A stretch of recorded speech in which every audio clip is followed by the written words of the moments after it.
যৌনতার জন্য পছন্দের জায়গা প্ল্যান। বিভিন্ন সময়ে এই স্বীকারোক্তি শোনা যায়। মাঝ আকাশে যৌনতায় লিপ্ত হওয়ার ইচ্ছা অনেকের মধ্যেই থাকে।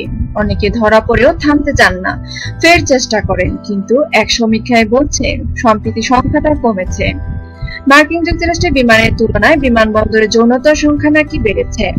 প্রায় 5,000 মার্কিন নাগরিকের উপর করা সমীক্ষায় জানা গেছে মাঝ আকাশ নয়, বিমানবন্দরই পছন্দের জায়গা তাদের কাছে।